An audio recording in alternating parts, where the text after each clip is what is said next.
Share market, stock market, यार इसमें पैसा बनता भी है, इसका इतना बुरा नाम क्यों है? मतलब पिक्चरों में तो देखा सारा पैसा डूब जाता है, पेरेंट्स बोलते हैं इसमें जाना ही नहीं है, तो रियलिटी क्या है? ऐसे बहुत सारे क्वेश्चंस आपके माइंड में भी चलते होंगे जो आज की वीडियो में मैं स्टेप बाय स्टेप क्लियर करने वाला हूं। ये मजा आएगा ना भिड़ो। उससे पहले एक फन फैक्ट बताता हूं। आज से 40 साल पहले अगर आपके किसी भी फैमिली मेंबर ने, क्योंकि आप तो पैदा हुए नहीं होंगे ना मैं हुआ था, अगर सिर्फ 1000 रुपए विप्रो कंपनी में लगाए होते तो आज वो 700 करोड़ रुपए हो गए होते। पैसा ही पैसा होगा। अब आप कहोगे कि भाई 1000 रुपए उस टाइम पे कैसे आए? तो 100 रुपए भी अगर लगाए होते तो 70 करोड़ हो सकते थे, और अगर 10 रुपए भी लगाए होते तो भी 7 करोड़ रुपए बनते हैं। अब इसका मतलब ये बिल्कुल नहीं कि मैं आपको इंसिस्ट करूंगा इस मार्केट में आप आइए। मेरा कहने का मतलब सिर्फ इतना है कि आपको इसके बारे में नॉलेज होनी बहुत जरूरी है। ये बड़ी अच्छी बात कही आप। तो आज मैं सिद्धांत शर्मा आपको ये प्रॉपर नॉलेज दूंगा, कुछ क्वेश्चंस के आंसर दूंगा, और ये एक वीडियो सीरीज है जिसकी वीडियो 1 और 2 पहले आ चुकी है, जिसका लिंक आपको डिस्क्रिप्शन और कमेंट में नीचे मिल जाएगा, तो एक बार उसको जरूर देख लें। तो सबसे पहले मैं आपको क्वेश्चंस बता देता हूं। नंबर 1, क्या स्टॉक मार्केट में रिस्क है? क्या ये इसमें पैसा सारा जो डालते हैं वो डूब जाता है? सेकंड, कि मुझे इससे क्या उम्मीदें लगा के रखनी चाहिए? क्या मैं करोड़पति हो जाऊंगा या लखपति? नेक्स्ट क्वेश्चन, मैं कितने रुपए से स्टार्ट कर सकता हूं? क्योंकि कई स्टूडेंट्स होंगे जिनके पास सिर्फ पॉकेट मनी मिलती हो, क्या पॉकेट मनी से स्टार्ट कर सकते हैं? नेक्स्ट क्वेश्चन है कि इसका इतना खराब नेम क्यों है? मतलब पिक्चर्स, मूवीज में या लोगों के द्वारा इसके बारे में सिर्फ गलत बातें ही क्यों सुनते हैं? नेक्स्ट क्वेश्चन है कि मैं तो कॉमर्स बैकग्राउंड से हूं ही नहीं, मुझे तो ये वित्त जो है, इकोनॉमी, ये सब समझ में आता ही नहीं, तो क्या मैं कर सकता हूं? मतलब साइंस या आर्ट्स बैकग्राउंड से क्या मैं कर सकता हूं? या फिर सबसे इंपॉर्टेंट जो वीडियो के आखिरी में होगा कि ये शेयर्स के जो दाम है ये ऊपर नीचे इतना कैसे होते हैं, कभी ऊपर कभी नीचे, कैसे समझते हैं इन सब चीजों को? और वीडियो के आखिरी में एक छोटा सा सरप्राइज है जो आपके लिए इंपॉर्टेंट होगा। तो अब हम शुरू करते हैं वीडियो को। क्वेश्चन नंबर 1, क्या ये रिस्की है? इसको एक छोटे से एग्जांपल से समझते हैं। मेरे दोस्त ने एक कारोबार स्टार्ट किया, अगर मैं उसके कारोबार में छोटा सा इन्वेस्टमेंट करता हूं, ठीक है, मतलब कुछ पैसे उसको उधार चाहिए थे जो मैंने उसको लगा दिए, अब वो पैसा डूब जाएगा, या तो वो अगर उसकी कंपनी आगे बढ़ती है तो मेरा पैसा ऊपर चला जाएगा। ये सब चीजें डिपेंड करेगी उसकी जो कंपनी है या उसका जो कारोबार है वो कैसा चलता है, उसकी दुकान चलेगी या नहीं, या डूब जाती है उस पे। इसी तरीके से हम यहाँ पे मार्केट में पैसा लगाते हैं अलग अलग कंपनीज में, जैसे हमने रिलायंस इंडस्ट्रीज में लगा दिया, या हमने HDFC में लगा दिया, कोटक में लगा दिया। अब ये कंपनी जितना अच्छा ग्रोथ दिखाएंगी तो मेरा पैसा ऊपर जाता है, अगर ये डूब जाती है कंपनी तो पैसा डूब भी सकता है। ये बिल्कुल एक छोटे से एग्जांपल से ही समझ सकते हैं कि हमारे दोस्त ने अपने कारोबार में इन्वेस्ट करने के लिए पैसे मांगे हो, उधार मांगे हो। नंबर 2 है कि मुझे इससे क्या उम्मीदें लगानी चाहिए। तो दोस्तों, उम्मीदें हम क्या लगा सकते हैं, सोच के देखो। सेम एग्जांपल है, अगर हमारा दोस्त है, उसने अगर कोई स्टार्टअप किया या कोई कारोबार स्टार्ट किया, कोई दुकान लगाई, वो चल निकली या नहीं चल निकली, ये डिपेंड करता है। एग्जाम्पल, अगर वो 10% की ग्रोथ दिखाता है तो 10% ऊपर भी जा सकता है या 20% ऊपर भी जा सकता है। इट ऑल डिपेंड्स कि उसका कारोबार कैसा चलता है। लेकिन यहाँ पे जो दिक्कत आ जाती है, हम कोई अनएक्सपेक्टेड ग्रोथ नहीं लगा सकते कि हम एकदम से रातों रात अमीर हो जाएंगे या रातों रात हम करोड़पति या लखपति हो जाएंगे। लेकिन अगर हम सिस्टमैटिक तरीके से इन्वेस्टमेंट करते रहें, टाइम टू टाइम करते रहें, तो हम यहाँ से अच्छा खासा पैसा अर्न कर सकते हैं, इसमें कोई भी डाउट नहीं है। नंबर 3 है कि कितने पैसों से हमें स्टार्ट करना चाहिए। तो दोस्त, इसमें सिर्फ एक ही चीज क्लियर है कि कितने पैसों से स्टार्ट करने से बेहतर है हमने कहां कहां इन्वेस्ट करा है। ध्यान से समझना कि हमारा जो पैसा डूबने की या पैसा बर्बाद होने की या खराब होने की संभावना तब हो जाती है अगर हमने किसी एक स्टॉक में पैसा लगाया हो। लेकिन जब हम इन्वेस्ट करते हैं तो हम डाइवर्सिफाई करते हैं, मतलब किसी एक में नहीं करते, हम बास्केट ऑफ स्टॉक्स में इन्वेस्ट करते हैं। अगर हमारा जैसे 8 से 10 कंपनियों में मिनिमम निवेश करते हैं, अगर 2-1 आउट परफॉर्म करें, मतलब लो चली जाए, तो मेरा पैसा खराब ना हो या नीचे ना चला जाए, इसका हम खास ख्याल रखते हैं जब हम पोर्टफोलियो बनाते हैं। अब ध्यान से समझो, इन्वेस्टमेंट कितने से स्टार्ट कर सकते हैं। लेट्स टेक एन एग्जांपल कि अगर हम 1000 रुपए महीने की इन्वेस्टमेंट करते हैं, लेकिन उससे पहले मैं आपको एक चीज क्लियर कर दूं कि अगर हम जिस इकोनॉमी में रह रहे हैं, कम से कम 5 सालों में आप ये एक्सपेक्ट कर सकते हैं 18 से 20% का ग्रोथ, जिस हिसाब की इंडिया की इकोनॉमी है। तो अब एक एग्जांपल लेके चलते हैं। अगर आपने 1000 रुपए से इन्वेस्टमेंट करते हैं और हर साल उसको 15% से बढ़ाते हैं, एग्जांपल 1000 रुपए अगर हमने 1 साल के लिए इन्वेस्ट करी तो 12,000 90,000 रुपए हमने एक साल में इन्वेस्ट कर दिया और नेक्स्ट ईयर हम 1150 रुपए 12 महीने के लिए इन्वेस्ट करेंगे। इसी तरीके से अगर हमको 15% का रिटर्न मिलता है तो 25 साल के अंदर आपके पास पूरे 1 करोड़ रुपए होंगे। सही पैसा होगा। अब इसमें 3 चीजें हैं। पहला, आपको लगातार 25 साल के लिए इन्वेस्ट करना है। सेकंड, आपको 15% से बढ़ाते रहना है। अब देखो, अगर आप आज स्टूडेंट हो, कल को वर्किंग भी होंगे, कल को कामकाजी भी होंगे, कहीं पे आपको सैलरी वगैरह मिलेगी, सैलरी इंक्रीमेंट होगी तो आप ये बढ़ा भी सकते हैं। नंबर 3 पॉइंट है, आपको 15% का रिटर्न मिलना चाहिए मार्केट से। तो ये छोटा सा एग्जांपल आपको बता दिया। छोटी सी जानकारी और आपको दे दूं, अगर आपको ट्रेडिंग स्टार्ट करनी है तो आपको 3 डॉक्यूमेंट्स इंपॉर्टेंट होते हैं। पहला आधार कार्ड, दूसरा पैन कार्ड, तीसरा आपके बैंक डिटेल्स।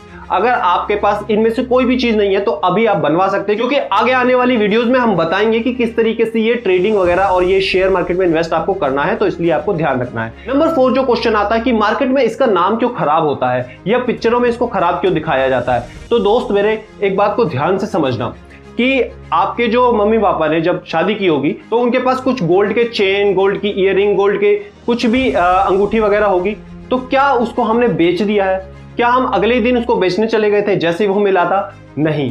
या हम कोई प्रॉपर्टी खरीदते हैं तो क्या हम अगले दिन ही उसे बेच देते हैं? नहीं। लेकिन जब हम शेयर मार्केट में सुनते हैं ना अपने दोस्तों से, तो हम यही सुनते हैं कि मैंने 2 दिन में 40,000 बना लिए, मैंने 1 दिन में 10,000 बना लिए। कौन है ये लोग? कहां से आते हैं? तो ये जो अनरियलिस्टिक एक्सपेक्टेशंस हैं, यही दिक्कत देती है आपको, क्योंकि हमें ऐसी कोई भी एक्सपेक्टेशन नहीं रखनी है।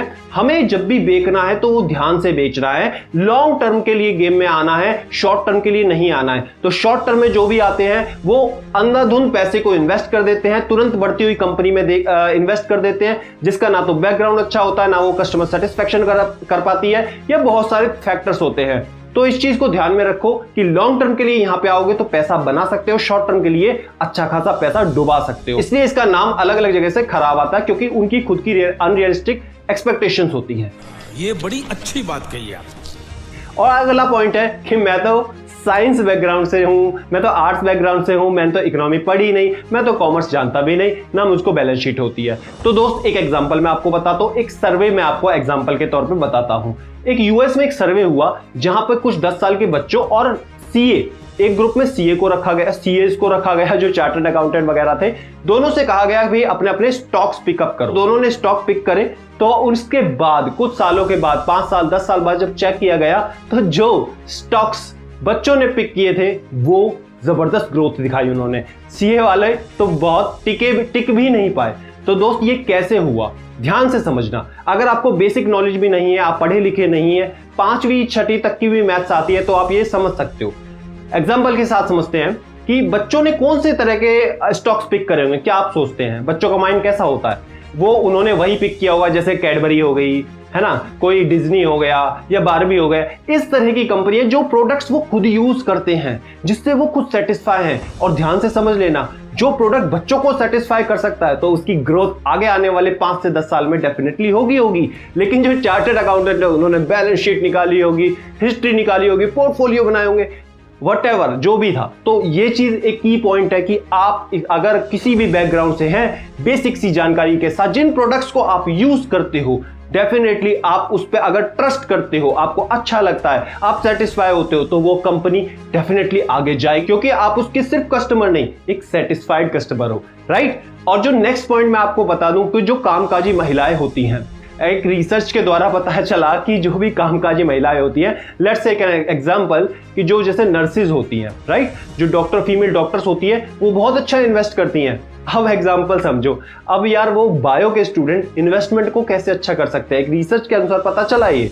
तो ये इसलिए होता है क्योंकि जो वर्किंग एनवायरनमेंट में वुमेन होती हैं, उनको घर भी संभालना है, काम भी करना है, तो इतने सारे झंझटों में वो जो इन्वेस्ट किया होता है उसको भूल जाती है। ये छोटी मोटी चीजें वो भूल जाती हैं, ये इंपॉर्टेंट नहीं लगती है, तो आगे आने वाले 5 से 10 साल बाद तक के लिए उसमें कोई इंटरफेरेंस नहीं होता है। अब यहीं पे जो कंपाउंडिंग फॉर्मूला, जो 1 करोड़ वाली बात मैंने आपको बताई थी ना, वो यहाँ पे काम में आ जाता है। इसलिए आपको कोई भी बैकग्राउंड से हो, इन्वेस्टमेंट आप कर सकते हैं और बाकी की नॉलेज तो हम आगे वाली वीडियोस में देंगे ही।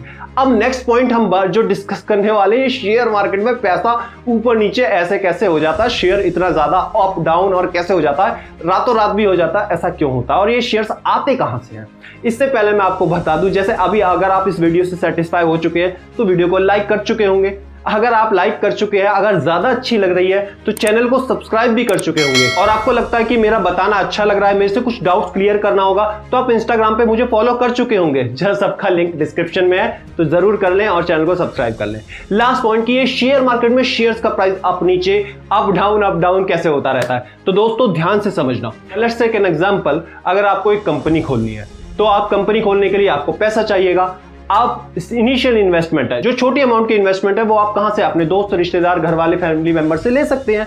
उसके बाद अब आपके पास नए आइडियाज हैं कि मैं तो हवा से चलने वाली गाड़ी बना दूंगा, मैं पानी से इलेक्ट्रिसिटी बना दूंगा, ऐसे बहुत सारे आपके पास आइडियाज हैं जिन पे वर्क करने के लिए पैसे चाहिए। Let's take an example, 20,000 crore की आपको जरूरत है। अब ये पैसे कौन दे सकता है? ये पैसे दे सकती है पब्लिक, जिसको आपको अपना प्रोजेक्ट एक्सप्लेन करना होगा। सब लोगों को समझाया, उनमें से कुछ ने आपको पैसे देने स्टार्ट करे, तो आप उसमें क्या कर सकते हैं, जैसे ही वो पैसे देंगे आप अपनी कंपनी का शेयर दे देंगे। शेयर मतलब हिस्सेदारी, ठीक है, आप उस कंपनी के कुछ हिस्सेदार हैं, आप उसके शेयर होल्डर बन जाते हैं। जैसे ही लोगों ने आपको पैसा दिया, आपने अपनी कंपनी के शेयर उनको दे दिए।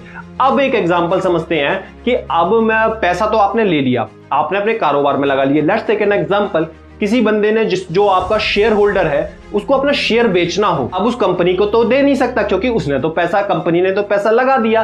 तो अब यहां पे जरूरत होती है एक बाजार की, एक मार्केट की, जहां पे जो शेयर होल्डर है वो अपने शेयर कभी भी किसी भी चीज को बेच सके और दोबारा से किसी भी और चीज के शेयर को खरीद सके। इसे कहते हैं शेयर मार्केट, ठीक है, जहां पे शेयर्स को बेच सकते हो और शेयर्स को खरीद सकते हो। किसी भी शेयर को, लेट्स टेक एन एग्जांपल, आज आपने कोलगेट का शेयर खरीद रखा था, आपको लगता है आगे आने वाले टाइम में पतंजलि बीट कर जाएगा, तो अपना कोलगेट का शेयर बेचने के लिए आपको सिर्फ शेयर मार्केट पे एक क्लिक करना है, सेलर मिल जाएगा और तुरंत बिक जाएगा और फिर आप अपना पतंजलि का खरीद सकते हैं। इस तरह से ये शेयर मार्केट पूरी की पूरी वर्क करती है। आगे आने वाली वीडियो सीरीज में मैं आपको बताऊंगा शेयर मार्केट के कुछ बेसिक्स और थोड़ा जो प्रोसेस है वो अगले से अगली वीडियो में बताऊंगा। आपको यहां तक वीडियो अच्छी लगी तो मुझे कमेंट करके जरूर बताना कौन सा डाउट आपका क्लियर नहीं हुआ।